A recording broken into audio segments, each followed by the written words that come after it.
That's a gay-ass podcast. What? That's a gay-ass podcast. What? A really, really, really gay podcast that we call That's a Gay-Ass Podcast. That's a gay-ass name for a gay-ass podcast. Welcome back to That's a Gay-Ass Podcast, the podcast that asks, whose fault is it that you're gay? It is me, Eric Williams, and it's a special treat this week because gay-ass producer Nathanael and I have a special catch-up episode that we've been trying to do for weeks. There is so much that we have to unpack in this episode, including what happened at the Queerty Awards last week and how it felt to lose the award. But also we talk about how Nathanael and I met, and especially how he ended up being so much more of a slut than I was growing up in St. Louis, Missouri. And of course, how he is still a slut to this day. I also discussed the weed restaurant I went to for the first time. And we dive into character actress conversations. I asked Nathanael whose fault is it that he's gay, of course. And a lot more gay ass gossip. Please feel free to subscribe to the podcast if you are not subscribed.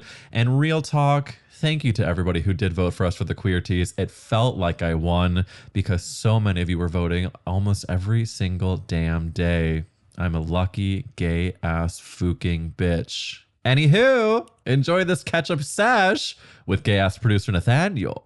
Gay ass producer Nathanael, we've been trying to fit in a gay ass catch-up for weeks now because there's been so much going on with the Queerties, with podcast gossip, with sluttery. And Nathanael, it's finally our chance to giggle and goss. Thank you for allowing me to bring you on to That's a Gay Ass Podcast for a full epi. Thank you for being so gracious, beautiful, hairy, and wonderful. I couldn't be more proud to sit alongside you. And I feel like I've come from the other side of the table. I feel like I'm back at my college audition, you know? Oh yeah, and this is an audition because do you want my ballad, my up-tempo, and my whole I want your ginger hole.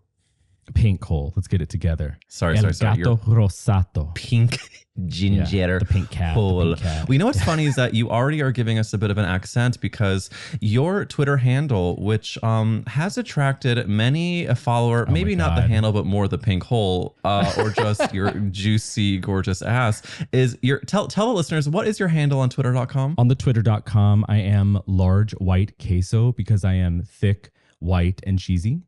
You can also just search Drink Your Juice Shelby. That'll also pull me up. Yeah, what can I say? The juice needed some room, and it has room now. And thank God the juice has a field to fly in. I mean, I often talk about on this podcast why the only reason I've stayed on Twitter is because of the pornography. And what do we say that you do on Twitter? I mean, why do so many people follow you there? You know, here's the deal. My husband is an artist. He's a painter and a photographer. And let's just say that he likes to take a ton of nudes of me. And so we just started to post them. The goal was always to be Betty Page within a Studio Ghibli movie. Sure. So round, soft, glowy, dewy, just part of nature, you know, palm tree, oak tree, giant chunky ass, river, stream, etc. So that's the goal. Adventure in a great white somewhere. Yes, My Neighbor Totoro and My Neighbor Totoro. So okay, we're coming up with a gay Disney spin off. Yes, ma'am. We have so much to chat about, but Nathanael, can I tell you that I went to my first ever weed restaurant recently? Ooh. You yourself, we both enjoy marijuana, yes? I am a stoner proclivitaire. I can't stand drinking. I miss drinking. I really do, but I'm almost 35 and now like 2 beers sends me out for a week. I know I sound like an old fucking man, but weed for the win. I know, truly. Alcohol makes me so depresso and anxioso, and marijuana takes away a lot of my anxious thoughts and my like really fucked up limiting beliefs. And then weed is like, you are that fucking bitch and go twirl. And that is a feeling that I love to have. And so when my friends told me that there is a restaurant that you can literally like order weed at the table and delicious food, I was like, sign me the brunch up. And so I went a few days ago, and the only problem that I faced that I would do differently is if you go to a weed restaurant, you should only go with people that you've known for a while and you're not worried about acting a fool in front of, because you say that again for the crowd, because that is so true. The way that people go to these events and then turn on you. Well, these friends that I went with, they brought a friend that I don't know, and he ended up being the loveliest guy. But because I'm a bit of an insecure Inez nightmare, I once the weed that they serve at this restaurant, it's called Irie. I mean, it was cute decor, food was delicious, but the weed that they serve is like IRIE, and it's like it's like a part of a weed store. I think there's like a Pleasure Med there. I read an article about this. There's a Pleasure Chest sex toy store next door. There's downstairs is where they serve alcohol. Upstairs is where the restaurant just serves weed, and they have some really great drinks that are non-alcoholic because they can't serve both weed and alcohol. Yeah, it's beautiful. But it's a pretty place. It's beautiful. And my friends brought their friend, who I like, once the weed hit me and it was very strong weed. I started to be like, oh God, he thinks I'm insane. And, yes, always. And I was able to talk myself down. We ordered a bunch of chocolate chip skillet cookie things, like, you know, like they cute, like with it. So like I was, by that point I was, baby, you see this belly, don't explain a skillet cookie to me. I know. well, honey, it was a delicious skillet. And by the end of this meal, I said to my friends, you have brought me to my favorite restaurant. I am blazed out of my mind. I'm balls deep in a chocolate chip cookie skillet. What kind of food? Like American home style? Like, you know what's funny is that I was so high that I'm like, what did we even eat? They had like artisanal pizzas. I had an amazing pasta. They have those like, you know, like an elevated salad, if you will. Like it was actually great food. And did I spend more money than I would have like to on a normal dinner? Sure. But this was not a normal dinner. This was me baked out of my mind. Yeah. Giggling at a restaurant, smoking, like blowing out smoke inside, and it's completely okay. I was like, what is this, 1994? It was just so freeing. It's amazing. It is. Do you worry that you partake too much? Absolutely. Okay. Every moment, every time I smoke, I wonder if I should be smoking.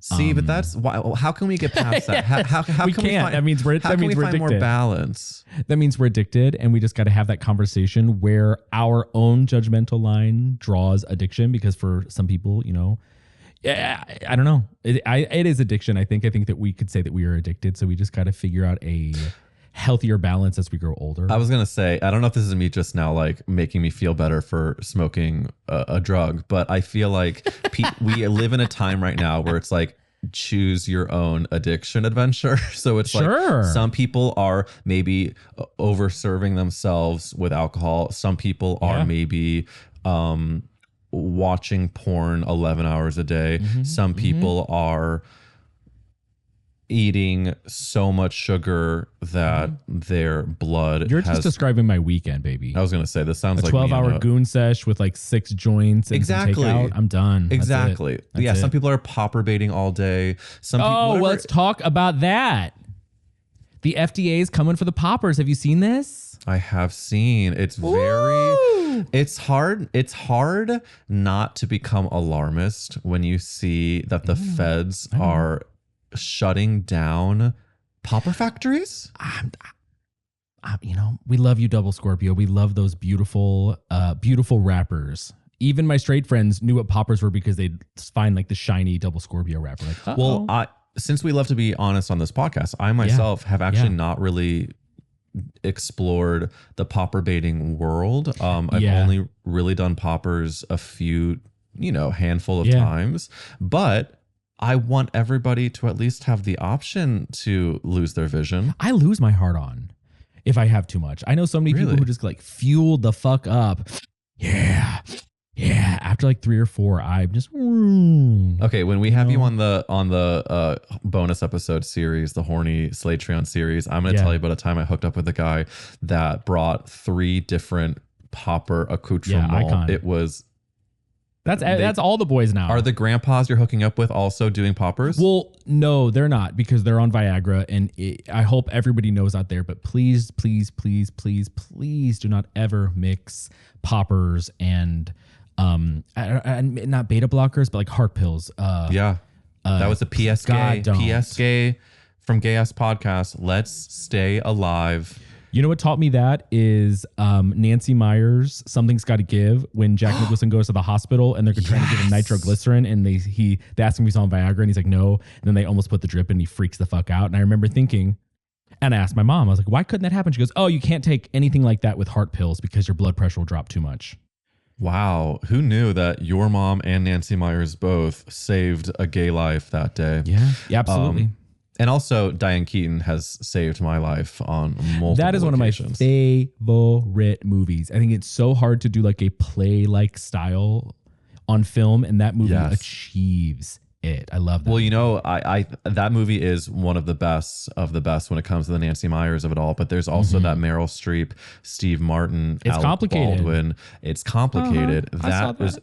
I rewatched it recently and it did hold up. And there is a great marijuana plot line in that. Just so we can make sure there is. thread the needle there. But Nathanael, there's so much to discuss here because sure, are you the gorgeous producer of this Gay Ass Podcast? Absolutely. Affirmative. Did you and I grow up together doing gay ass musical theater? Affirmative, in St. Louis, baby. Missouri, affirmative. Did this podcast just lose a Queerty Award?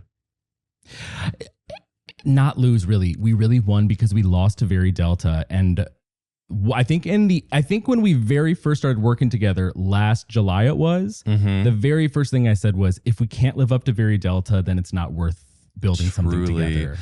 I got a few texts from people who said if you were to lose, at least it was to Delta fucking work. And I'm not being gay and friendly. Like, you know, congrats to everybody else, but Delta and Very Delta's podcast for me is just God tier. The production, the music, the quality, the velvet.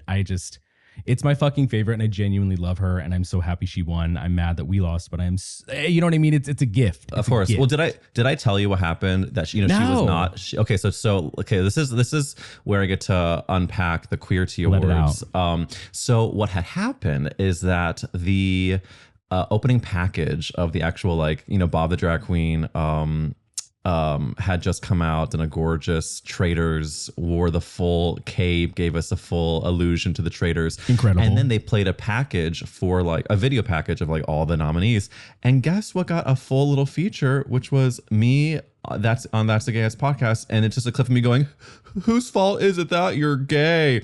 And then it cuts to, like, of course, like a couple of the other podcasts, all the other nominees and all the categories. I felt special. Yeah. But then by the time it got to the podcast category, I was fully freaking out. Like, I was like, you know, it was just a room full of, like, all the gay people you've seen on the internet. And I was, you know, it was my first time being there. And so when they announced the category, I was like, do I actually want to win this thing? Because to have the pressure to walk up in front of Plain Jane and Bob the Drag Queen and all of the other queerlinas there was nervy, made me very nervy. But then they announced the winner was Very Delta. I said to myself, thank God, if it can't be me, it can be her. And then Delta was not there, but who was? Willem, who brought up a full-size cardboard cutout of Delta, stood on stage, and then stood behind the cutout and did the speech, reading from her phone what Delta had prepared, which was like a very, like, probably like a Chili's order or some sort of, like, not even a speech. So I was like the red carpet. I don't know why. I talked a big game to myself in the weeks leading up. I was like, whatever, it's like a fun night. And then, like, the half an hour leading up to the actual event, I was like, I don't know what to do on a fucking red carpet. I don't know where to put my arms. I don't know what is gonna be the vibe. And you know, when you're like, you know, like sometimes when you go to a gay bar, and sometimes the vibes are vibing and it feels great, and other times you're with a bunch of, like, either WeHo or Hell's Kitchen sluts that you feel like you're being judged. I didn't know what I was walking into. And what I ended up walking into was about a 4-minute red carpet where I took 4 photos. I was interviewed by 2 people, and then it was over. And I was like, just like all of my fucking neuroses, it was 20 times easier than I thought it would be. Yeah. So then I get down to the happy hour sitch. and of course see a bunch of people I know, which was lovely. But again, overwhelmed, a lot of gay people I've seen on the internet. And so I was like, I need to go smoke a tiny joint. I was just going to ask you, I was like, did you smoke before or not? I did not. And there you go. I was in this happy hour and I was like, I need to have a little bit of a reprieve. I don't really drink alk. And so I walk up the stairs to go get my smoke. And who do I bump into? John Early. John Early and I had gone to college together. I have not seen him in a while, but it was like, oh my God, hi, so good to see you. And he's like, do you know my friend Cole? Standing next to Cole Escola, who I have like very peripherally met over the years. I've gotten to see Omeri a couple times and then say hi to them backstage, but like very, very brief. And Cole, to their fucking credit, at least said they knew who I was. And thank you, Cole. Shout out to Cole Escola, ladies and gentlemen. Shout out to Cole. We had a lovely chat talking about all the different Marys, talking about Titus Burgess going in. Cole wasn't sure if they were going to see a rehearsal or just go and surprise them at the theater to see a full run. I was asking like the differences between the different Abraham Lincolns to the different Marys. But anywho, the fucking gag of the century is that the ceremony was excellent. Bob the drag queen destroyed. But the gag of the century. What's that? Where was it? It was at this place called the Avalon Hollywood. It was like, oh, I know her. I think I shut down an illegal hairspray production there. Well, I want it now because we're talking about your personal life, which our listeners need to know that you are in a 52-year marriage. Yeah. We got together in 2010. We got married in 2013. Girl. No, you're not one of those. You're not one of those 2017. We got married in 2017. So we've been together for 15 years this October. Okay, so here's the deal. We have an actual New York license marriage on February 3rd, 2017. February 3rd, 2017. Then we had a ceremony for friends and family that shut down the Jewel Box. Shout out to the Jewel Box in St. Louis, Missouri. Absolutely obliterated, fucked up party. Everybody was high. Everybody was drunk. Everybody was happy. We went to 4 gay bars afterwards. My wedding night had no sex in it because we were basically hotboxing in separate cars across St. Louis, Missouri. And then by the time we got home, we just went to Courtesy Diner. So I don't think my wedding night had any sex either. I think like... No, I was done. And I was like, I've eaten so much. I've had so much whiskey. You're going to be fishing around in Augustus Gloop's river if you try too hard, baby. Like, bitch, I'm not Augustus Gloop's river. You know her? The big, great, greedy nincompoop? Sweetie, I know who she is. I'm just thinking of the visual of the chocolate river. We've been together for 15 years, I think, this October. The tea of you, Nathaniel, and why I'm such a fan of yours, and why I'm so grateful that you are the gay ass producer, is that you and I share a Fagatrini Historini, which is that we met each other doing musical theater in St. Louis, Missouri, at the St. Louis Muni, one of the largest, is it the largest outdoor theater in the country? Welcome to the Muni. The Muni is America's largest and oldest outdoor theater with, what was it, like 11,000 something hundred seats. We were little cadets. We were theater cadets. We were glorified set movers, and it was a fucking blast. Shout out to the Muni, the best people. Yeah, so the first show that I did there, and I assume you were in it as well, was Jesus Christ Superstar. No, listeners, we've known each other for years. We've worked together now for a while. We have never actually sat down and figured out what we were in together. Wow. What year was Superstar? 2000 and I don't I think my first Muni show, because I did opera before, but my first Muni show was, I want to say Cinderella in 2003. I think mine might have been 2004, 2005, because then I did I was in Greece, which I thought was I was in Greece. And can we say now, however many years later, that it was bad? No, that's not what we're going to say. What we're going to say is this. If you remember, they made us do a cheerleading call. We'd all been cast. We were in the show. And then basically like we were all going to be in what? Like You Go Together and Shaking at the High School Hop. But I remember whoever the choreographer was had a call for cheer. And I was like, well, fuck this. I was like, I'm a chunky boy. Like, I'm not doing this. And they made all of us do it. All of us do it. And we were in the platform on like towards Barnes Jewish, and they made us do it. And I was like, well, fuck this. I'm just going to do something stupid. So we did it. And I remember we finished the call, and he picked the 4 girls and we were all walking out. And then at one point he goes, I'm looking for the ginger boy. Where's the ginger boy? But he chose me and he was like, I need you. And it opened with me. The boom of the fucking grease opened me, Nathanael McClure kicking. Hit him again. Rydell, ringtails, tear him apart. Yep. So was it bad? Maybe, but I was so fucking excited. Yeah, all Dance. you remember is your star turn. Baby. And why not? High kicking. High kicking in front of 11,742 Period. St. Louis patrons. Okay, so But wait, sorry for tangent. We were in Greece.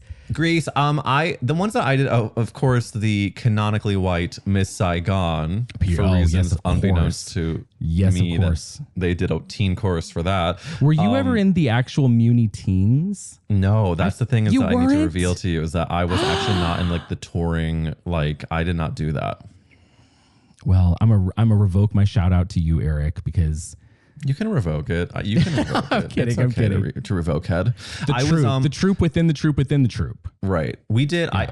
We definitely did together the producers. That was the big one. Oh, baby, I have lots of pictures that we cannot put on the internet. Exactly. Lots. I have you know lots who else was in of that? photos. Taylor Louderman was also in that. Tony. Yes, Award shout out to nominee. Taylor Louderman. Yeah, no, our Muni history is so interesting because we both met each other when we were closet cases in St. Louis, Missouri. Yeah. And then that's a word for me. Closet case is a word for me. I would say tell me, what does that mean? saran wrap thin closet.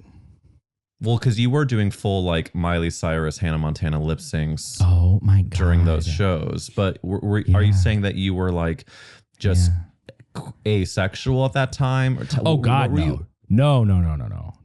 Raging horny homosexual from earliest memory of all time. So you're one of the teenagers who can say that they were actually putting mouth to D. Mm-hmm. You were actually experimenting with your own sexuality, whereas I waited until I left Missouri. Oh yeah, no.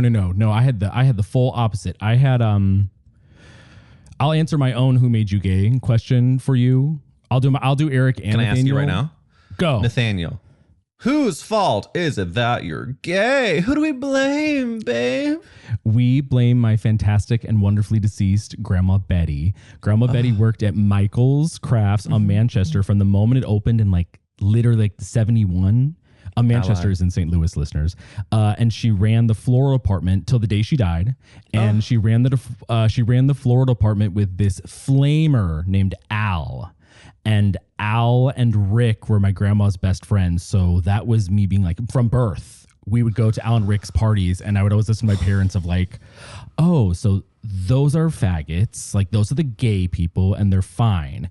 And then my parents my dad's a cop. My mom's a nurse. They're, with love sluts. Like they're hoochie mamas. They always have been. Like we have never lived in a sex negative household. So no, I don't know. As soon as I got hard, I wanted to start exploring. God bless Internet Explorer. God bless. God bless. Yeah, no. So you had an exploring. interesting, you had one of those really interesting adolescences, which is that you grew up in a very conservative place, but you had a grandma who was surrounded by queens. Yeah. Who everybody. Nobody in my house. It's sort of like, from listening to how I grew up, I should have been raised in a very strict household, but it was the opposite. Like we had we could watch any movies we wanted. I don't know. I was a very well-behaved child, so I never had any locks on me. I wasn't. But you made your parents think that you were well behaved. Yeah, exactly. So then tell me, because I truly don't know the actual how you got into experimenting with a boy. Like, was it like you were doing a musical and we're in the green room? Is it like do you remember the first boys that you fooled around with, how it came to be? Well, the first people were on the internet. Oh yeah. Because my mom had a camera for work very early on. And I remember getting our Tower of Power gateway computer, and they had the 101 Dalmatians game because it was right when that movie had come out. So I think because my dad is a perv, love him to death, God bless him. But I was not unaware of what porn was or anything like that. So I just remember starting on my usual, but I didn't search boys kissing. I searched grandpa with a belly, dad with a belly. I'm dead serious. Like fat guys with bellies, big boys, football players in the locker room. You know what I mean? Like I wanted meat. Well, you always knew what you wanted. I did always knew what I wanted. And then I would say experimenting. No, I didn't ever play with anybody in theater. Ever. So I don't know. I had no. Who did you hook up with? Who were you meeting on the internet? When what site were you using? You know, just. Oh no, in person. I was flirtatious in person. I was a lot lizard when I was young too.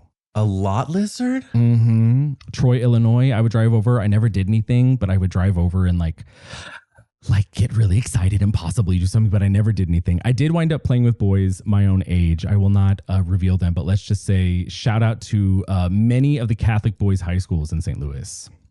Oh, that's so good. I met very early on the grumpy, toxic, straight boys who just wanted to feel my ass. And they did. And then you know what? And that's when I really learned that like the boys who always bullied me wanted to fuck me. So then I don't mean that in a vain way. I mean that like, all of that like aggressive, not just like you're a fag or whatever, all the shit that we had to go through, but like the aggressive sexual bullying. Yeah. I was like, no, I sometimes wonder about the assholes from my high school and if any of them either get pegged in the way that they wish they could or. Isn't it weird that bullying is just observational notes? Truly. It wasn't you're an evil, awful person. It's just you're gay. And like, oh shit, you're right. You're right. But what about the guys that you hooked up with that were the Catholic school girlinas? How many of them would you say have come out versus are in marriages that I know one is in a marriage. Versus, I don't know if he's closeted, but he's in a marriage. Yeah, because here's the thing: is we have to allow some boys just want to experiment and touch your juicy, pink whole ass. Yeah. But don't forget the throat too and the beautiful tits. Don't forget. Never forget They're all in use. What color would you say your throat is? After a good weekend, I'd give it a burgundy. Yeah. But on any given day, I would give it pink starburst. Yeah. It's when it's used, it's burgundy. Yeah. And you and I both have the worst thing of all. We have chronic tonsillitis. So we suck a dick. We suck a dick. Those little white spots. I've been drinking apple cider vinegar and nothing. It don't work. It doesn't work for me. Well, I also have been much choosier about any people I've hooked up with because I have been so over getting sick. I would get it too. Like if I'm in the subway, I'll get any just, I never get a flu. I never get a cold. I never get a fever. I just always get. Well, speaking of you being in New York City subway, let's talk about the podcast gossip, which is that there's a lot that's been going on with this podcast and, to, of course, a very exciting degree. One of the things that we need to talk about is our gratitude towards Lara Benanti. Oh, man. The actual situation is that you, Nathaniel, started producing this podcast around July, and then we are really getting our ducks in a row, getting a routine, and then cut to a few months later, it's November, and Lara Benanti, we had an interview scheduled with her, and I said to you, I was like, hey, do you think it's okay to bring up the Zachary Levi of it all? Because he, of course, had talked all that shit about Gavin Creel. He's a fucking right-wing weirdo. Yeah. And I'm sure your advice was, as it always is, like really great advice, but like, just like test out the waters. You can always, bring it up and see what she does. Well, with I think I'm going to correct you here because with Lara specifically, I was just like, you can say anything to her. I feel like she'll shoot you down. Like, I don't think that we're going to get into hot water with her. She's a fucking icon. She's an Italian-American icon. So she knows how to handle. And she went to the Patti LuPone school of being interviewed. Another Italian-Americans, baby. Right. And so that's what happened. Actually, I don't think I've said this on the podcast. I've maybe talked about it on the Patreon, but the Lara Benanti hilarious moment is that when I said to her, so Zachary Levi, do your memories feel different looking back at She Loves Me, knowing that he's now such a monster? And then right when she started to answer, my internet cut out.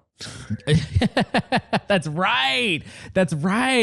And then I hear her go, I never liked him. Eric. And I was like, in my mind, I was like, are you fucking kidding me? This is the 1 minute that Spectrum decided to be a saboteur, which is when Lara Benanti was talking shit. But then I come back online. I say, sorry, girly, let's take that back. So, and I repeat the question, and then she, without missing a beat, goes, I never liked him. And then went right back into her forgot about rant. that, Eric.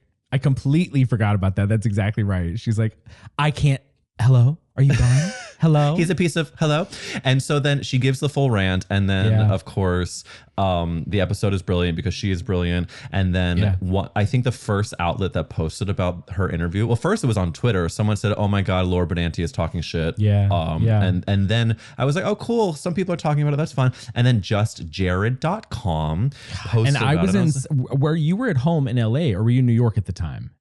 I was in LA, home in LA. You were in LA, and I was about 50 milligrams edible deep in Silver Dollar City. If you don't know what Silver Dollar City is, America's #1 theme park. It's like a pioneer theme park in Missouri. And Chris and I had gone because they have a big Christmas thing. And if you follow me, you know I like fat asses and roller coasters. So I'm like, I am in a whole other world. I'm in a merry winterland. And Eric's just like, look at this link. And I was like, oh, that's funny. And then another link came in. And then I think the one after that was like Us Weekly. And I was like, well, that's and people started texting me. Yeah. And then it was just like every fucking outlet. And then I if we were to have won the Queerty, I would have thanked her publicly for talking shit about Zachary Levi, for putting us on the map. Because listen, and I'd like to point out too, a fucking great interview, start to finish. We knew that she would be, and we blow smoke up people's ass sometimes. We love you all, but we do not up Laura's. We were so nervous. If you're listening, we were so nervous to have you on. And of course, we wanted to rise to the challenge. But I think that's exactly it. Someone like her, it's the second she starts talking, it's the same thing that happened when I interviewed Dan Savage. I was freaking out before because I was like, you want to make sure to give him a place where he feels like it's not just some like annoying gay guy being like, okay, so open relationships, go for it. And so, but it's the same thing with Dan, the same thing with Lara. It's just like a brilliant person like that starts talking, you can't help just be like, all right, I'm on the ride with you. And so the other, speaking of like big personalities that are icons, is when Lisa Rinna did the podcast. And then she too was someone that was like, you just, let her start going. And then she says Beverly Hills is sinking like the Titanic. You like, it's just, you let a magician run and they pull the bunny out of the hat. And so then when The View posted the clip of her interview, which was not even about Beverly Hills, it was about like talking about sex with her daughters. Yeah, who would have ever thought of all of the shit we talked about that would be the thing clipped? Which Housewives already did that in Tokyo, or was it Hong Kong? Oh, that's they already true. sat down with Erica. They already did that. So I was shocked that was the thing that they wanted to cover. Well, all I cared about was Whoopi Goldberg seeing my face. Like that, if we ask me, can you ask me whose fault is it that I'm gay? Yeah. Eric, whose fault is it that you're gay? Who do we blame, babe? I blame Whoopi Goldberg in Sister Act 2. When I was the ages of like 13 to 16, I watched Sister Act 2 Back in the Habit on a weekly basis with my good Judy D. And D and I would quote Whoopi Goldberg, if you want to be somebody, if you want to go somewhere, you better wake up and pay attention. We would sing the full medley from the opening. We would do His Eyes on the Sparrow, Lauryn Hill. And for Jews watching a movie about nuns, it somehow resonated. And both of us, of course, came out to be very, very gay and very, very queer. But Whoopi Goldberg, the Catholic Church does that to people. Well, we wind up coming out gay a lot in the Catholic Church. Oh, well, for Catholics and Jews, apparently. I just Whoopi to me has always been my North Star. And I once saw her at Columbus Circle buying candy. And I did follow her as she started to make her way out the exit. And then by the time I got to the exit of Columbus Circle, I looked onto the street and she had what? Disappeared. Whoopi Goldberg vanished into thin air, and just like a ghost. And just like a ghost. And Whoopi, knowing for a brief moment that I live and breathe air, that to me was the most insane moment of the whole View Lisa Rinna thing. I do think eventually one day Whoopi will either do this podcast or I will somehow be face to face with her. I don't know how it's going to look, but I do know that I'm open to the universe providing me with Whoopi. And no, that's what I'm saying. It's going to be unexpected. It's just going to be like a bump of like, oh, Well, you know what would be the dream is I just want to give a very quick tease to something that I've told you about that I think the listeners are going to be obsessed with, which is this new, I've alluded to it a little bit, but I've been working on this new gay sex dating talk show that is going to be released on the internet in the next few weeks. And is it really? I didn't realize it was that soon. It is. That's why I'm like down to divulge, because this has been something I have been working on for like a year and a half. And it is a talk show where I'm in a bathroom stall. The guest is in the other bathroom stall. There's a glory hole between us. And then I ask, what is your confession? I put the microphone through the hole, and the show is like a confessional, but instead of confessional, it's called confession hole. Bitch. And so there's been like, we shot 8 different people. We're going to get like 4 or 5 videos out of each person. And then I'm going to release the full, like actual extended version of the interview on for subscribers for the podcast. And let me just say, like, the clips we're gonna be finishing the edit soon, and people confess some weird fucking shit, and it's so horny and so gay, and it looks amazing. I've gotten to see a little bit of footage. It's giving nightlife, honey. It's giving smoky. It's giving lounge. Yeah, I want it to be a little smutty, but also like there's this really hot daddy that I got to have on, and as you know, Nathanael was searching grandpa bellies growing up, and sure was. If I were to see like a salt and pepper hair or like a hairy chest, to this day, gets me so juicy, soaking wet. And so I got to interview a hot daddy, and maybe Whoopi Goldberg one day will do confession hole, is my whole point. I would love that. You never know. She's got lots of confessions, I'm sure, hiding up in there. I mean, she gave us the quote, I don't want a stranger in my house. She imagine just putting her in a glory hole, what would come out of her gorgeous lips. I'm ready. I'm manifesting it. I have the power of manifesting abundant inside of me. One of my internet beta daddies is all about manifesting, so we're going to manifest it. You've done a really good job of pointing me in the direction of some great internet sluts. Can you tell me, like, because obviously for the Patreon, it's been growing in a delicious way because we do these, gay ass sex talks, kind of a la Sex Diaries. Yeah. Is there someone that you have either a crush on that is an internet slut that you would either love to either hear about their sexual journey or just want to get straight to like you would love to be naked with them? Absolutely. This is my favorite person. Every time this person posts, I am so in awe of how fucking hot they are, of how beautiful it is. I don't know if he's doing the photography or what. I'm going to mispronunciate this. I mispronounce that. And I don't speak Italian, but Giacomo Recchia, Recchia on Instagram. It is KGMFO9. Again, that is KGMFO9. This man is built like a fucking god. He takes endless fashion pics. He's in thongs. He's in lycra. God. I think he's the same on Twitter.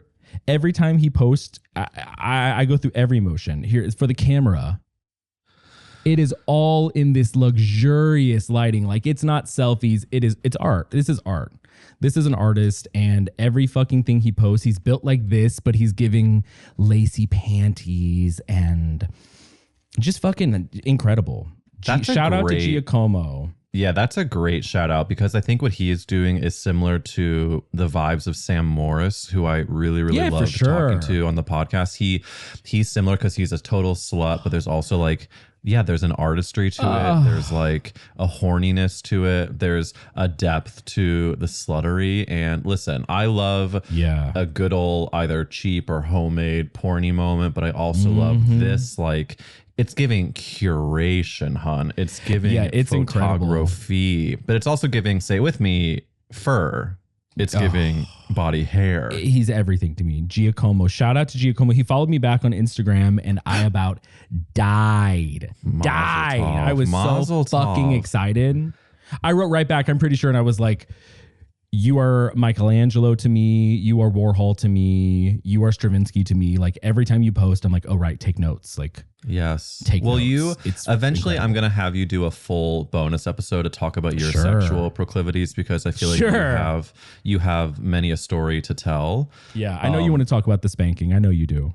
I do want to talk about the spanking. I want to talk about your pride as a pink hole bottom. Sure. What I love about our herstory is that when we both met each other, you were a little further along than me, but we were still like, you know, not fully embracing our gayness, our horniness.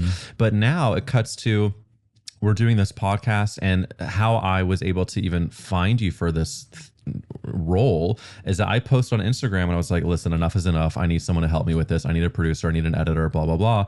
And then you said, hey, I actually work on a big podcast. Can you tell the listeners what you work on? Yeah. I have been with Sony Podcast and JVN now for some time, working on Getting Curious. It is a fantastic science show. We've covered every fucking topic under the moon. We also have a beauty podcast called Pretty Curious. I've also worked with Charlotte Bird on the Midnight Record crime podcast.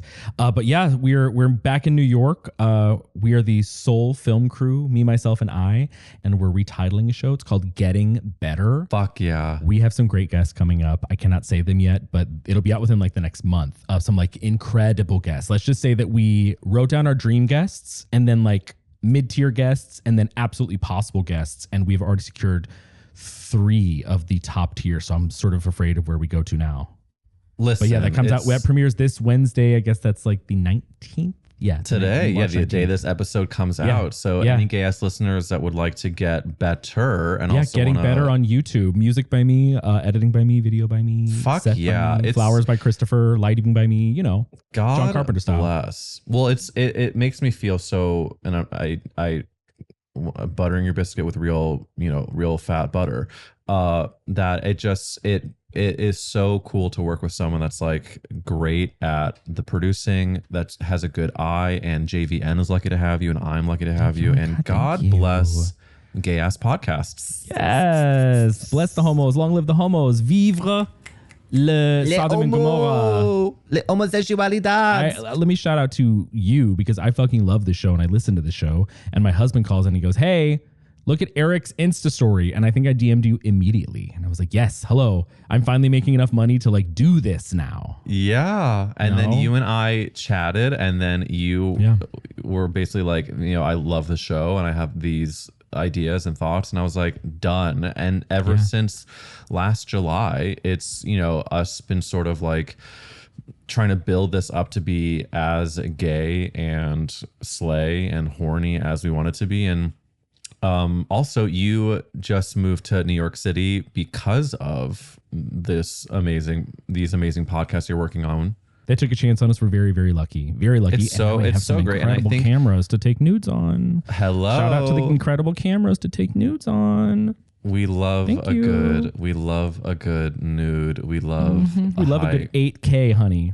Oh God, 8K. I don't know if I want people to see. Oh, I've been exfoliating down there since I was 13, so they know. Well, listen, I have to get to the final podcast question, Nathaniel. If you come on That's a Gay Ass Podcast, I must know, if the world was ending, you could only save one character actress, who would you save? I work here, so I've listened to all the answers. I've thought very hard about this, and I agree with all of them. I love everybody. I love Bette Midler. I love Joan Crawford. I love Betty Davis. I love all of the big ones. But when I thought about this, I had a little bit of a panic attack, and I thought, I have to be like honest. And I thought, which clips do I go to watch on YouTube? If I'm at a party and it's gay music video night, who am I pulling up?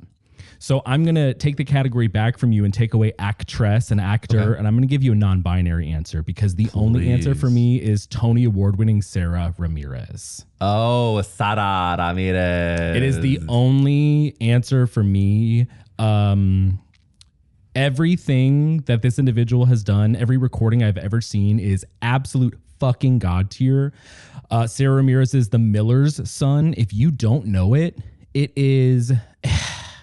I could cry. It is so fucking good. Every choice, every vocal choice. It's just a technician. They are an athlete.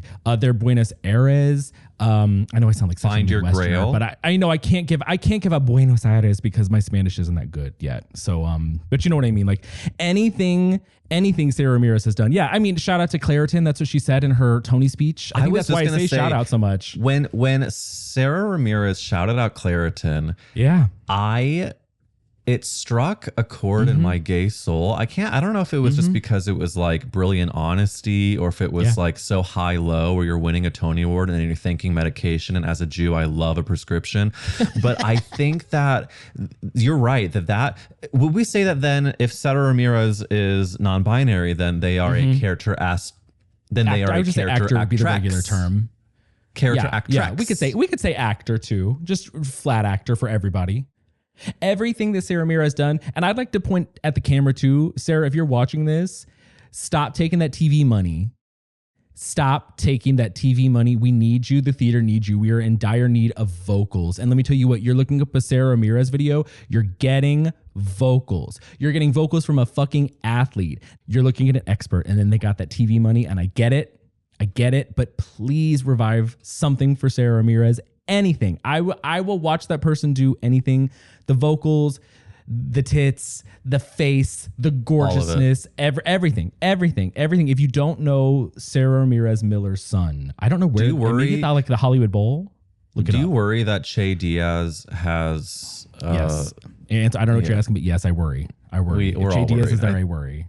I think we worry. And it's that TV money. I would do Che Diaz for that TV money too. Of course. On Sex in the City, I would be, if they needed someone, there was actually, remember that plot line in Just Like That where I think Matt Wilkus, who actually is dating John Riddle, one of our esteemed gay ass podcast guys, but he played like a anti-Semitic Judy on And Just Like That, where he like didn't want to go to Shabbat dinner or something. All this to say, if I was cast, I thought you were talking about Ramona Singer for a second. Well, same, two sides of the same coin. If I was cast as an anti-Semite or Che Diaz Jr., I would still do it because it was Sex in the City. So we can't blame. Remember her singing all of these lines across my face.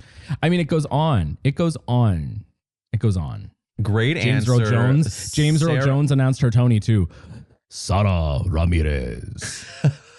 I love your gay knowledge of Tony Award lore. Well, you know, it's that perfect smash of slut and autism. I got both of them, and they you really are ride an me there. autistic slut, and we are so happy baby. to have you. Nathanael, it has been such a joy to catch up, to gossip, to slut out. And speaking of slutting out, can you tell the listeners who might not know where they can follow you?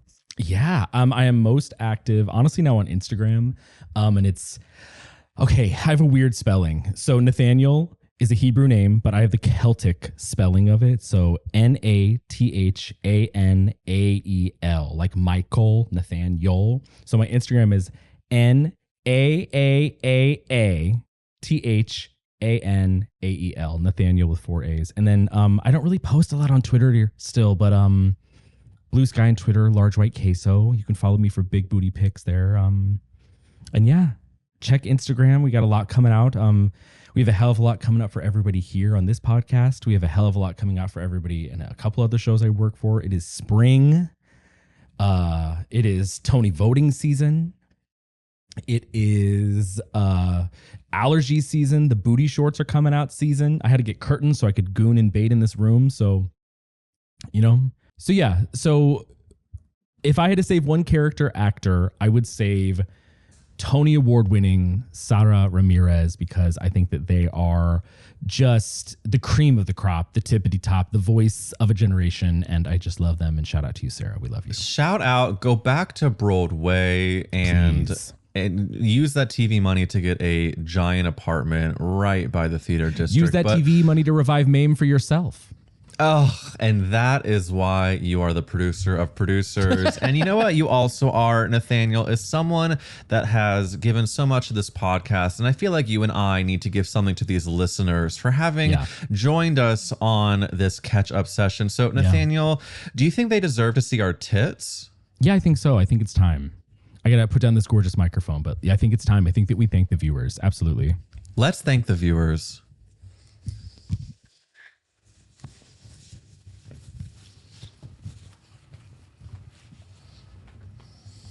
Are we going to have to do every podcast like this now? I actually think this is working for us. Wait, are we going to have to do this now every time? Listen, if it brings in the subscribers, I'll. It will. I can tell you from what I do, Eric, it will. It will.